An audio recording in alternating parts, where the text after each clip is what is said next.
Okay, so since I've been out here, right, for the 5 years, I've been almost 5 years. I've never been hit up. The homie that has audio right here, the city. I jammed him up one time, right? Well, he jammed me up first. Came over here to let me know. He jammed me up who I was and all that. He has an area legit. So I know a lot of people from Los hide out here, so they run as many makes as they can on whoever just to find out who's out here, So he came back like in 2 days. Came back, dropped me out an ounce of Kush, some hydro, bomb. But ever since then, it's been nothing but love out here. No. They pull up to my house, like I'll be barbecuing out front. They pull up, give them a burrito, whatever. We're kicking it, blow. They come by, blow, see if I want to buy some rims or whatever. It's respectful. It's real old school. I was in my Jaguar, right?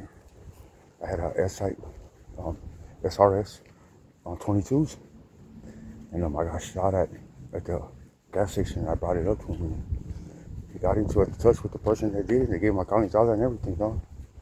Facts. I like it right here. It's real cool. I'm gonna sell my place so pretty soon. But it's nothing but respect. It's something nothing but love. Every time they pull up on me, what's up, you homie from Cordina? Right now, I'm about to go talking to him.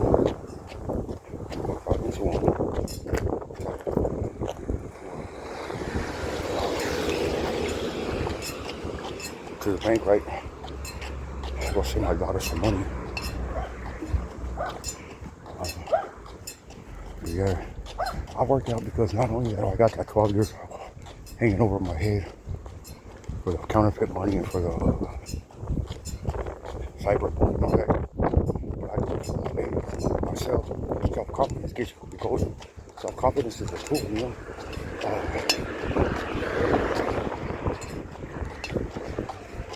Plus, my girl, she likes. We still have that fire, that flame there. We still have that flame,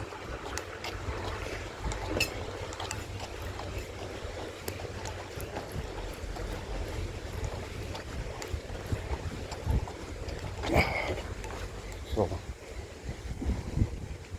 I still work out. That's mandatory. It's good for you, This is but I've been doing this since I was a kid. I bought Golden Gloves. Facts. For South Bay Boxing Club. I came in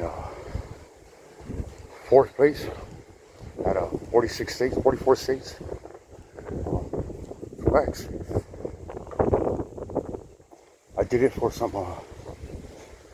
I had got busted when I was a juvenile, and I have a picture of with me and some girl. I was like maybe it was right before I caught in a case that when I went to the joint for the first time. I just came home from a program, and I was gone for a year, and they were doing this. I don't know if you guys remember. Some of you guys probably went to it. It was like a campus. Say you're going to YA, you had to do a boot camp, and they had a boxing class, they had a football class, they had a football program, they had all kinds of programs. I took up the boxing program. Those programs ended up falling through because they weren't having no money coming through from the funding. But the boxing stayed around because we were actually dominating. So, yeah. But when I paroled from Pelican Bay, right, I was like at 240. I was yoked up, but I was too heavy. I was uncomfortable. I had some big ass arms. But like right now, I do more kickouts and calisthenics and everything. Basketball, I try to run anywhere from 3 to 6 miles a day, every day. Plus, if I have to turn myself in, dog, like I could hang with the homies when I'm working out. If I go to the hole or hang up in that, whatever, dog, I won't miss a beat. I'll be able to run. I could even run the program. So, it's good though. It's really good for you. Ever since I ended up with hepatitis C, right? I had changed everything, like as far as the way I eat. I don't drink no more. I used to get busy. places. I used to fucking, I used to sell a lot of dope. Like black, a lot. I stopped all there. Because, you know, I was like, damn, I don't wanna kill myself. Like, I ain't going out like that, you know? That's like giving up on yourself. So like 2000, I say like 8 or 9 is when I really changed everything. Cause I've always worked out, but like 2008 or 9 is like when I changed everything about me. Like as far as slamming and all that shit and drinking, I stopped all that shit. Well, when I was in the joint, if I make white lightning, I might drink once in a while, but not like before.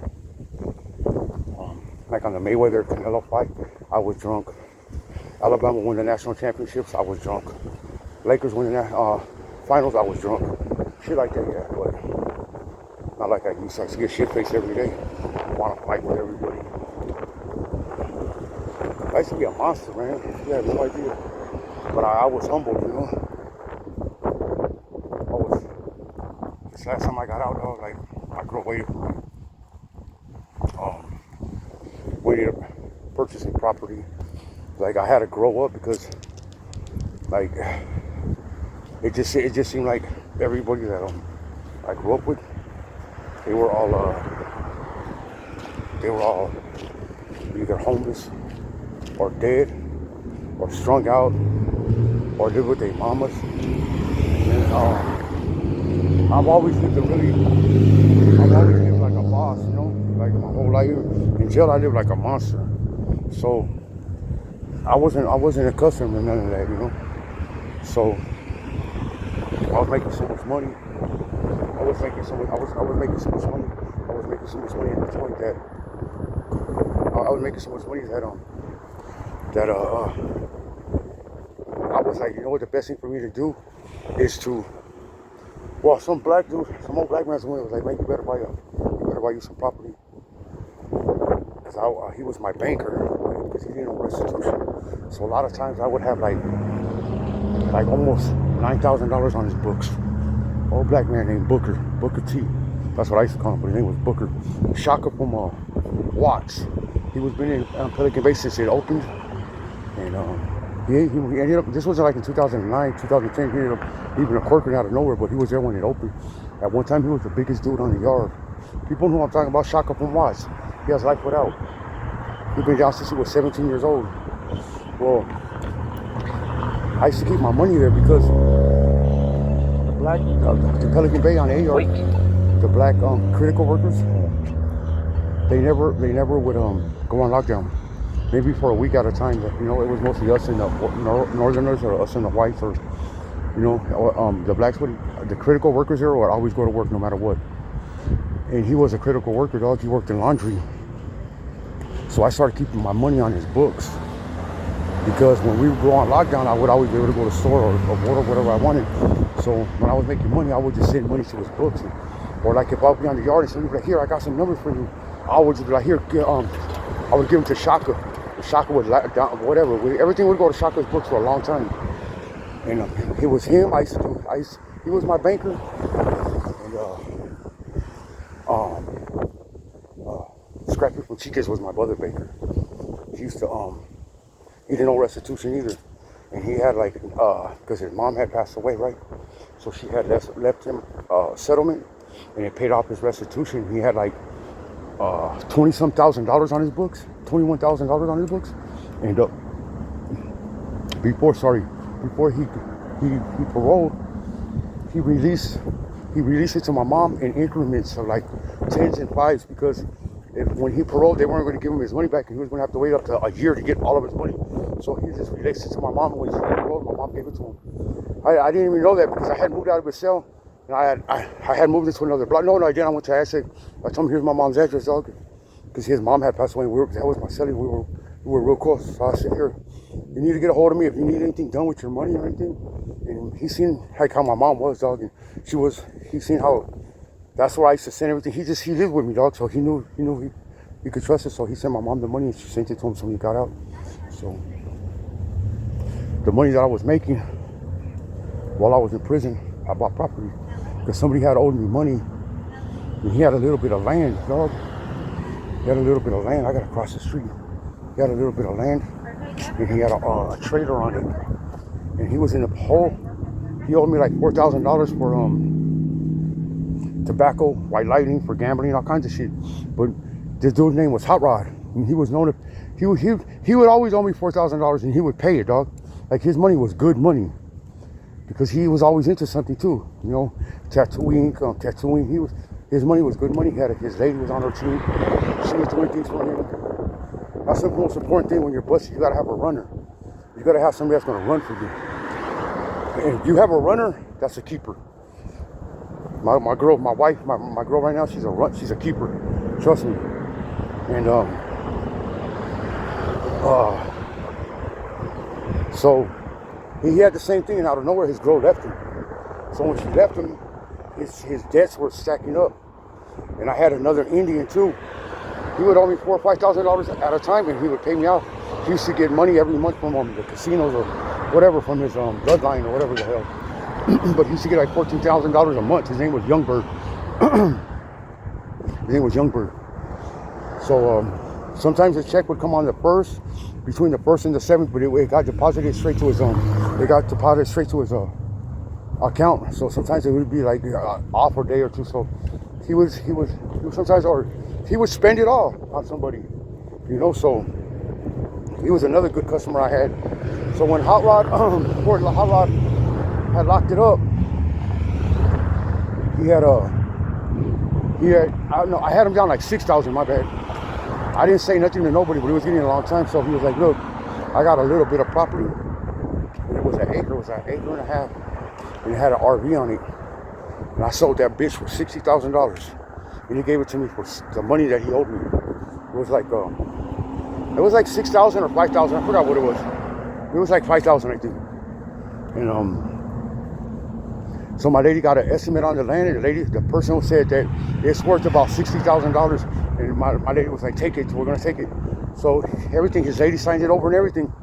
He had more like that. I should have got more, but that one piece of property, I sold it for 60 racks, and I already had like maybe 96 saved up from 3 years of being in the joint, of just serving and making money and being a part of the team, and you know, so I purchased the properties I have now. I don't know the bank. I only pay HOA. I hate it, but the property's mine. Everything's mine. I don't know the bank. It's been paid off from the time I bought it. I only pay state property taxes once a year. That's $1,200, and I'm gonna sell it right now for $245. So that's, you know, I'm not your average convict. I really bust moves. You know. I hope you guys like this little video. I gotta get to the bank right now. Right there. I gotta wait for it.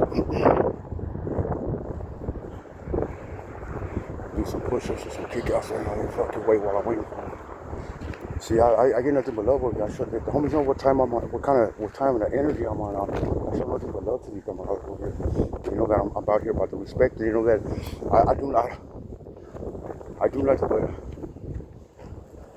do my thing. And they know I picked up homies. They know what's up with me, you know.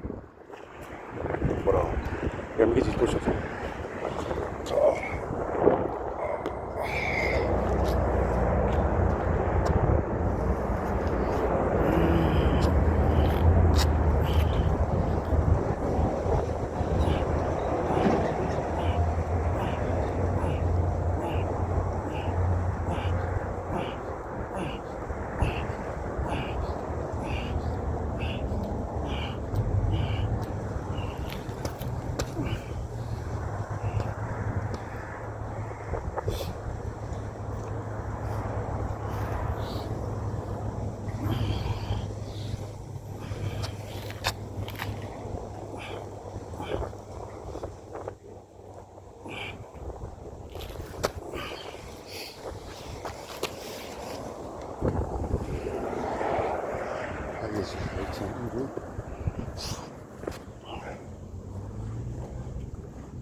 This is the middle of the barrio.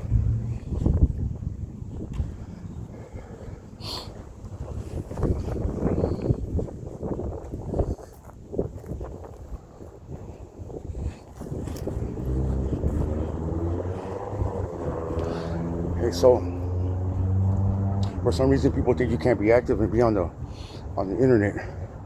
Pay attention to the things I talk about. Pay attention to the names I don't say. Just pay attention to me, dog. If you know what I'm doing, you wouldn't question it. But when you're not built like that or you're not really schooled like that, you have no clue. You ain't used to acting, working out, going to the bank, doing that thing. You ain't used to that. I'm the new Salah, homie. What's about?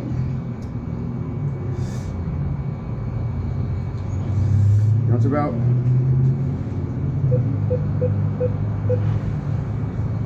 No. Yes. Let me see. Let me see. Okay, let's go. Oh man, I'm really good. Okay, let's go. Okay. You want yes? Boom, boom, boom, boom. Okay.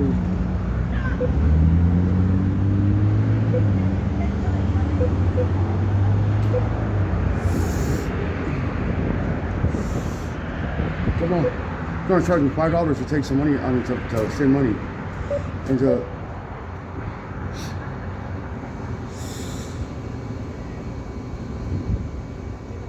okay, well, I gotta get the money out.